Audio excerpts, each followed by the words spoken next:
Hello and welcome into the KE Report. I'm your host, Shad Markwitz, and we're getting an update today on Guanajuato Silver, traded on the TSXV under the ticker GSVR, and the OTCQX under the ticker GSVRF. And we're joined today with the CEO of Guanajuato Silver, James Anderson. And James, always great to get you on a call just to get an update on what's going on with Guanajuato Silver. You put out a press release yesterday that was really a holistic update on what you're doing to optimize some of the mines, some equipment that you're putting in place. We teased this a little bit in our last conversation back in June, but now we can see some of the different initiatives the company has to continue to optimize the four mines you have and really sourcing from a couple other older mines in the mix as well. Give us a quick snapshot of what the team is working on the ground in Guanajuato Silver. Yeah, thanks, Shad. Always a pleasure to be here. And you are right. Sometimes it's difficult to encapsulate all of the work that we do at Guanajuato Silver into a nice short soundbite because we do have four operating mines. And as you allude to, if you include Orcon and El Penguico, although currently they're not, real operating mines where we're going underground too much, but we are drawing material, old material that was generally waste material 100 years ago, from both of those mines as well. So if I wave my arms a little bit, it's not an exaggeration to say that we are mining and extracting material from six different mines in Mexico. Well, let's talk about some of the equipment that you're putting in place to optimize operations at two different mines and how that could be another step change for the company. Right. And so a couple of things that we mentioned, and we talk about Orcon in the news release as well. But let me go through a couple of the commissioning of new equipment items that we talked about in the news release. We raised some money. We raised about 11 million Canadian dollars about 4 months ago. And this money was earmarked for expansion and, making advancements and bringing up to date a lot of our processing and mining situations at all four of the mines. So one of the ones that we can point to very, very easily is putting in new filter presses at our Topia mine in Durango. It's an older mine. It's been in operations for 70 years. The processing facility really is about 40 years old. And Great Panther before us, who owned that mine, prior to us purchasing it, they really didn't spend very much money upgrading that plant for a long, long time. So it has fallen to us to be able to spend that capital to make the operation more 21st century friendly and more efficient. So the first part of that is our lead filter, a new lead concentrate filter. So we produce two different concentrates at Topia. One is a lead concentrate, one's a zinc concentrate. The lead concentrate has very high silver values in it, as well as gold, and the zinc concentrate has a lower grade of silver in it. So the two different concentrates, it's the lead concentrate that's really the most valuable one. We've installed that new filter press, and what it will do, both the lead filter and the zinc filter, when it's installed here in just the next few weeks, what it will do is have the effect of giving us better recoveries right across the board and creating a concentrate that's higher grade. We ship this concentrate from Topia in Durango to the coast at Manzanillo. If we can ship higher grade material, then our costs of transportation go down pretty remarkably. So it's that type of upgrades that we're doing at all of our facilities, really. But this one we can point to as something that we wanted to do for a long time, finally got the money to do it, and have installed a good portion of that upgrade almost immediately. Well, I think that's going to be exciting to see the upgraded filters to be able to have higher grade concentrate. That should help economics, as you mentioned, recoveries. It's going to be an all-around good fit. But you also are doing something which other companies have teased, but you're moving forward with, and that's ore sorting. And you're going to have an ore sorting machine in place at one of the mines. And a lot of people say they're going to do this, but you guys are actually doing it. So walk us through how that could help upgrade ore as well. Yeah, exactly. So we have three mines and two production facilities in Guanajuato. And if we include the other two mines that we were talking about earlier, well, we've got five mines and two production facilities in Guanajuato. One of the major mines that we have is San Ignacio. It's about 20 kilometers away from the processing plant at Valenciana called Cata. So we have to transport our mined material about 20 kilometers to the flotation plant. What we're doing is we're installing I mean, it is a big piece of equipment that we're installing here. It's a permanently placed ore sorter. It's a Chinese-built machine, and it uses both X-ray and XRF and color to be able to identify rocks, material that we've mined, that has gold and silver in it or does not. And so by using the ore sorter, what we're really doing is pre-concentrating the material so that we can send a much higher grade mineralized material to the flotation system, the processing plant at Cata. So what does that do for us? Well, it saves on the transportation costs, but it also saves on, if we've got less material going through the flotation plant, well, that costs less. We'll also use less space in our tailings facilities. So all of those upgrades help a great deal. This piece of equipment was actually held up at the port on its way from China to San Ignacio for about 40 days. Red tape is thick everywhere, Shad. So we were a little disappointed in that, but that's behind us. This machine, we expect to be commissioning through September with full operations starting in early October. Well, I just have a question on that, and that is, could you potentially run material at some of these other areas, like some of the old, what was previously waste, but now being used as ore from El Arcan or El Pinguico, or even Valenciana? Could ore sorting also be implemented at those sites as well, or is it just kind of a trial run here at San Ignacio? How are you looking at it as I guess, a process that could be utilized in other areas? So the short answer is yes. At San Ignacio itself, there's about 500,000 tons of material that is waste from mining over the last 15 years.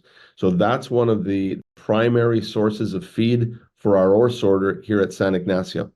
The question then is expanded. Well, can we use this ore sorter for low-grade material at different mine sites and different waste piles in the Guanajuato area? Transportation becomes an important element of it, Shad. If we have to lift up the material, transport it to San Ignacio, run it through the ore sorter, and then move it to the Valenciana plant, well, okay, we need to do different analyses on all of those different situations.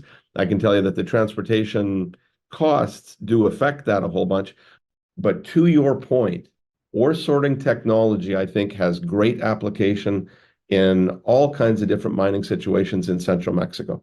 So we want to become experts in ore sorting. This is our first try in terms of trying to do that, but we already have ideas about using ore sorting technology at Topia. It absolutely has an application there, and at other potential places within the Guanajuato area. Well, I know it's a pricey piece of equipment, but if it's worth its salt and it's starting to really produce upgraded ore that can really, like you say, not only help economics, but with the tailing storage and less waste material being hauled, and it may be interesting to see how it could be applied to other mines where you maybe have to get a second machine or third machine down the road. But currently, you have a lot of capability or El Cubo mill, and you've also been taking in occasionally material from third-party sources. That's also, if I may be incorrect in this, but I think that's where the El Arcan material is being shipped as well. I was just wondering, could it be used there as kind of like a front stage process where it goes through that first and upgrades a lot of the ore that you're bringing into that mill? Or is it just better just to throw as much into that mill as you can because you have so much extra capacity there? Well, there's a lot of questions in there and a lot of moving parts. The El Orcon material is being sent to our plant at Cata. We considered sending it to Cubo because there's more capacity, but again, extra transportation costs do weigh on the profitability of sending this material to the different locations. So with regards to the third-party material, we did a fair bit less of that in the Guanajuato area. And for your listeners who are just catching up to this story, we were happy to be able to process really a tremendous amount of third-party material in the first quarter, and that managed to push our production numbers to record numbers in the first quarter. There's a couple of the sources of that material which have taken a pause with us and are likely going to be able to restart that third-party contractual processing in the future. But we've taken a little bit of a pause there, and so we've done less of that in the second quarter. And we'll be back doing more third-party contracting here in the future. Well, and I'm just thinking out loud here, James, but are you open to looking at other maybe historic what would be considered old timer waste piles, but now considered high grade ore? Are you open to maybe buying some stockpiles or looking at acquisitions in the area just to keep feeding the beast at El Cubo?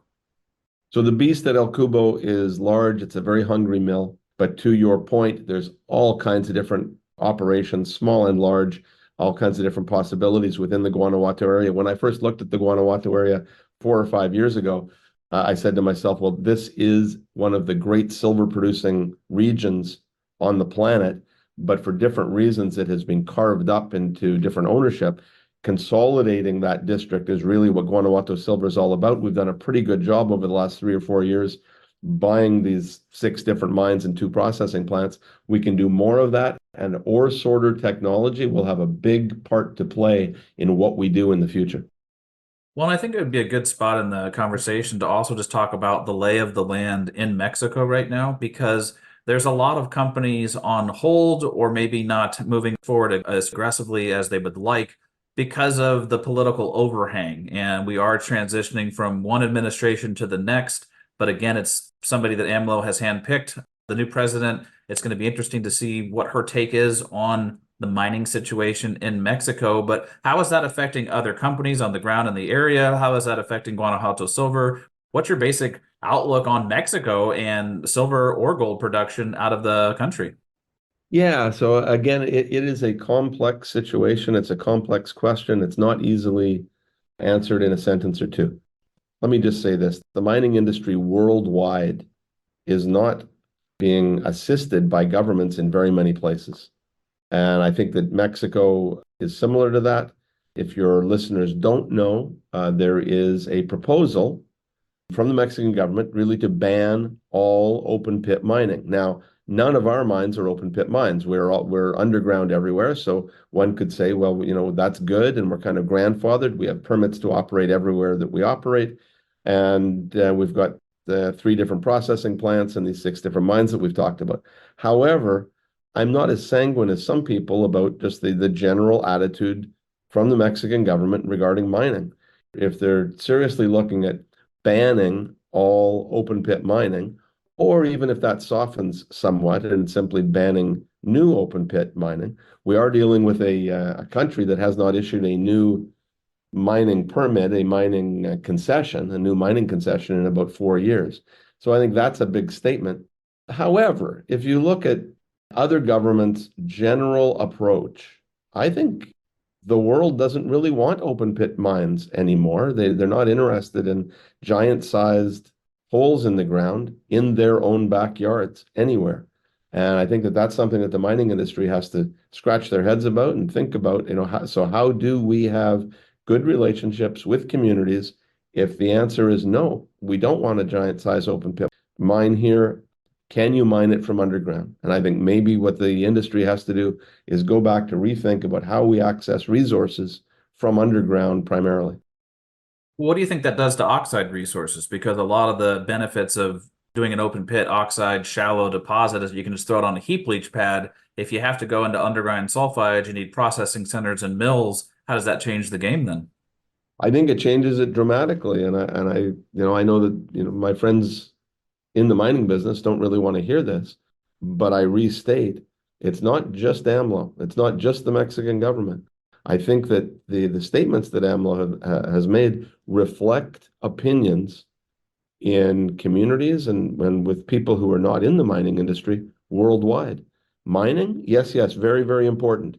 Are we okay to do more mining? Yes, but not in my backyard. And hey, no great big open pit mine in my backyard, thank you. You can go do that somewhere else.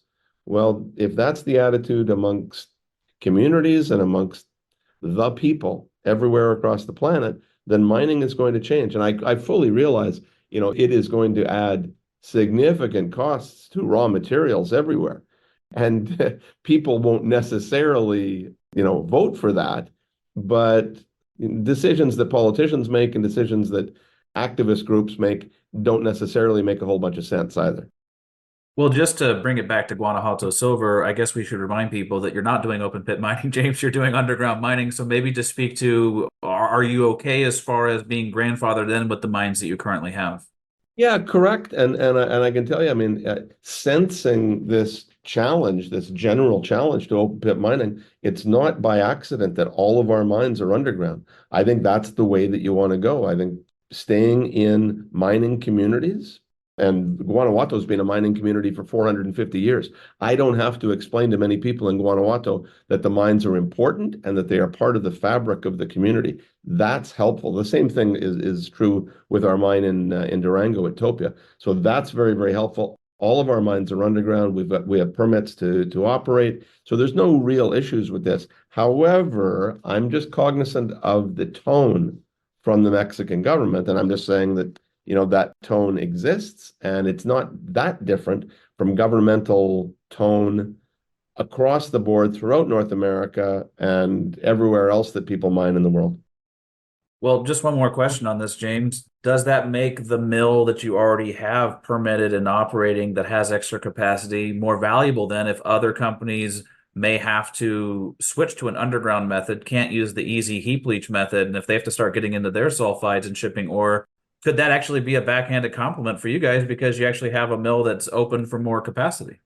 Well, I believe that that's true. Also, if you look at these deposits, they've been in production in the case of Valenciana, for instance, for over 400 years. In the case of Topia, for 70 years. These are long-lived mines that Guanajuato Silver has. We'll be mining here for a long, long time. If production is restricted by governmental decree, not just in Mexico, but in other different places, because of either outright bans, Shad, or just challenges in getting advanced permits. If because of that, there's upward pressure on commodity prices, including and especially silver, will that benefit Guanajuato Silver? Absolutely 100%, because we'll be able to continue to grow our business and to continue to produce silver and gold from these underground mines in Mexico. All right. Well, I think that's a good spot to wrap it up for today. Some definitely good updates on all the operations, upgrading some of the mine equipment, and exploring the use of ore sorting material to see how that could be applied not just at San Ignacio, but possibly a number of the mines you have. So definitely appreciate the update, James. And if people want to follow along with the news flow at Guanajuato Silver, definitely click on the link below this interview. It takes you right over to the company news section. And as always, looking forward to our next conversation. Fantastic, Shad. Thanks so much for the opportunity. I'll talk to you again soon.